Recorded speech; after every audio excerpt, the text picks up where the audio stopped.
Because it really affects what kind of work you can do. It really affects what's going to happen.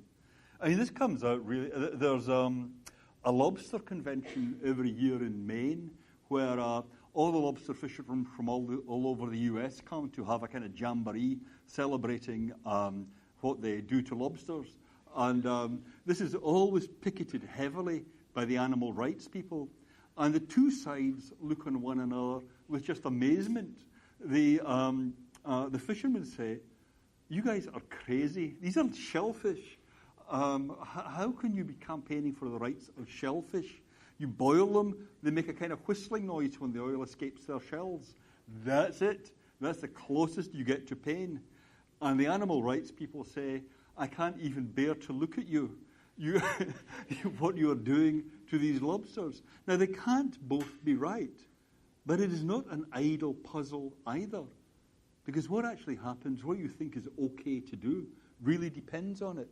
So these questions about where the boundaries of mental states are, they're not just abstract. I mean, they're very interesting abstract puzzles, it seems to me, but they're also key for understanding what's going on in lots of these areas to do with how we treat animals, which animals we think we can treat as we like and which we can't. But anyway, the general point is pain could be realized by different physical structures over time. It's kind of speciesist to say you need to have C fiber firing, otherwise I'm not going to call that. Whatever you've got is not pain. It's not proper human pain. That would be speciesism, right? That would be saying you look kind of cold and fishy and tentacly, so I really don't care what you're feeling. Sorry? Okay, so that's variable realizability. Plain as day? Yep.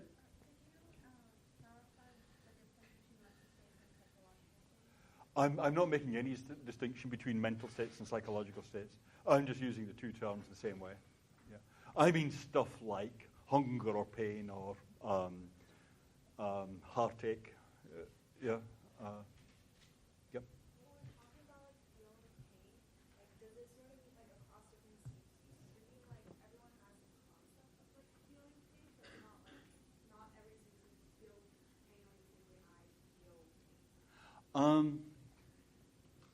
Okay, I'm not saying that any species except us has the concept of pain on Earth anyway. Yeah, having concepts, presumably that's got something to do with having a language. At any rate, it's got something to do with being able to think about stuff, right? Just to clarify, I meant like the other species feel pain. Yeah. But like in a different way. In a different way. Okay. I'm not making that subtle a distinction here. I mean, by my standards, that's a relatively subtle distinction. Yeah. Like maybe you don't feel pain the way I do, right? I might say that you don't feel pain the way I do. You don't appreciate music the way I do. You know, people do say that kind of stuff. Yeah. But I mean something much coarser. When John Stuart Mill was talking about whether it's okay to do what you like to animals, he said the key thing is whether they feel pain. And he didn't mean whether they feel pain like I do. You see what I mean? He just meant, is it the same roughly kind of thing as I've got when I've got pain? Yeah. So there are subtle distinctions you can draw there. Like you could wonder when I've got a headache, is it really as bad as it is when you've got a headache? But those are different questions. Yeah, you're asking a much finer kind of question, yeah, than I'm really concerned with. Yeah. Yeah. Well, I guess my question would be, continuing what Yeah. you're saying, if you're going to make a kind of a coarse kind of category for Yeah. types of experience that are just generally unpleasant, and then you kind of lump together the pain for them. Yeah, that's right. And couldn't you also make that coarse of a category for types of brain structures, so that you could necessarily have not identical brain structures or brain states, but like some kind of analogous corresponding brain states without the particular? Very good. Yeah, very good. Yeah, that's great. That's really pushing the last question's point. Well, let me put it like this. Suppose you made a duplicate. Suppose that as I'm dying, right, my brain just ran out after all this philosophy. It just couldn't take it anymore, right? And they said, by God, what are we going to do, right? We need Campbell. So what they do is they can't make a carbon-based copy of me. They do something silicon-based, yeah, and they make it as exact a copy as they can, yeah, just doing everything with silicon instead of with carbon. It seems to me if you make the copy really good, you could have something that felt pain just the way I did. You certainly have something that thinks the way I do. Yeah, that wouldn't be that hard. But you see what I mean? Yeah. So certainly if you think about thinking, it would seem easy, I mean, in principle, to do it for someone else. To do it with a different kind of stuff than the original was made of. Yeah. So I mean to be taking on board that last point now, but saying even those very fine distinctions, you could have very finely the same psychological state, even though it was made of different stuff. Yeah, I don't see why not, anyway. Yeah. Okay, so what do we say? I mean, we start out saying, well, pain is C fiber firing, because pain is what makes all the behaviors happen. But suppose you've got an octopus there instead of a human. I mean, octopuses can't literally suck their thumbs, but they can exhibit a lot of the same behaviors as humans. You can avoid the stimulus, you can try and protect the injured part, that kind of stuff. So they can show a lot of the same behaviors as humans. And what you really want to say about an animal that feels pain is not so much that it has to have exactly the same physiology. The chemistry is not really very important. What's important is how the thing is wired up, how that bit of chemistry is connected to the rest of the system. So what you're doing here is you're saying pain is a bit of the system that is wired up to all these behaviors, avoidance and protection and so on. And if you've got a bit of your brain that is wired up to all these other behaviors, then that's pain. And it doesn't really matter what your brain is made of. We do it with C fibers. An octopus could do it with something else. A Martian could do it with something else. But if you've got a bit of your brain wired up like that, that's pain. What we were doing was identifying a functional state by the way it's wired up, identifying which brain state we're looking at by its functional role, what it's doing in the whole system. And functionalism says it's not the brain state itself that matters, it's its role in the system. And that gives you a richer description of functional role. Well, what you can do is give a much richer a description of functional role than the behaviorist does. So a way to think of it might be to say, look, suppose I'm a business analyst and I look at companies, I look at how they're structured. I say usually when you've got a big company, you've got a marketing division, you might have some kind of advertising, or that might be contracted out. You've got a production, you've got a research and design, you've got a buying department, you've got distribution.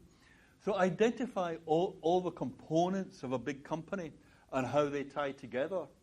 But am I telling you anything about what the physical plant is made of? I didn't tell you anything about what the physical plant is made of. I just identified the marketing division by what it does in connection to advertising or production or research and design. I told you what the thing is by saying what role it plays in the larger business. So if you think of pain, you could say, look, you've got a state here that if you get a bodily injury and you attend to the bodily injury, then you go into that state. And once you're in that state, you're going to try and avoid the stimulus, and you might show a lot of distress behavior, depending, of course, on your level of inhibition. So when I say that what pain does in a human, that's like saying what marketing does in a big company. I'm not telling you what the thing is made of. I'm not telling you anything about its physical constitution. That doesn't matter. I'm just talking about how the thing relates to the rest of the system. Remember Carnap said, to say that someone is excited is to say they've got that physical structure. Wait a minute. Oh, yes. That is characterized by a high pulse and rate of breathing and so on. Well, the important thing there is how the excitation is connected up to those other things. Carnap's thing wasn't just a waste of time, because what he did was he did something to identify what excitation does to a person. He was trying to pinpoint its role in the whole system. Functionalism says once you've done that, you've done the whole thing about characterizing the psychology of a person. Okay. So is that reasonably clear? That's a first pass at what functionalism is.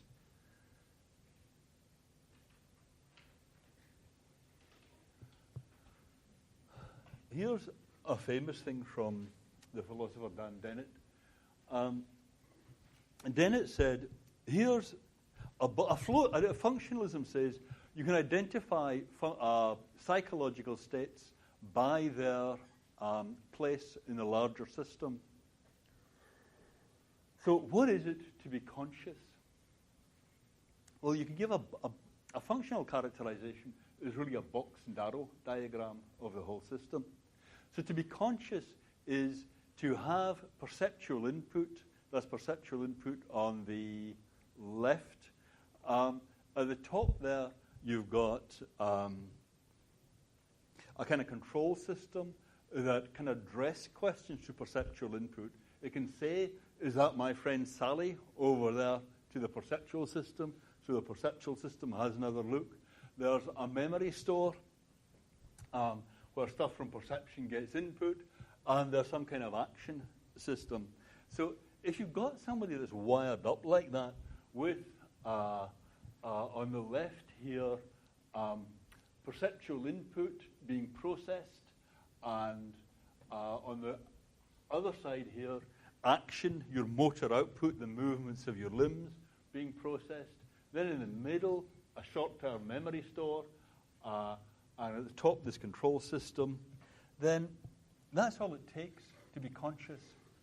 For an animal to be conscious, in the sense that the animal rights people are concerned about, is for it to have that kind of structure. So you've got these perceptual input units processing perception, processing the hits on the receptors. You've got all that being input into a short-term memory and some kind of ability to problem solve. And then you've got your control system addressing questions to those perceptual inputs.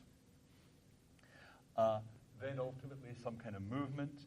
Well, if you've got something that's all wired up like that, that just is conscious. That's what the functionalist is saying. That's what the mind is. So here's a much simpler example of a functional diagram. Do you guys recognize this kind of thing? I spent many happy hours with that kind of thing when I was 9. But you see what it is, right? The battery switch lamp, right? Now, let me just ask you, what's the wire here made of? Copper, right? Always a popular choice, right? But of course, it needn't be made of copper. Need it be made of copper? I know you guys are humanities majors and all that, but it doesn't have to be made of copper, right? It can be made of practically any metal. Yes? Isn't that right? Are there any physicists here? Okay. It doesn't have to be made of copper, right? It could be made of, for example, silver, right?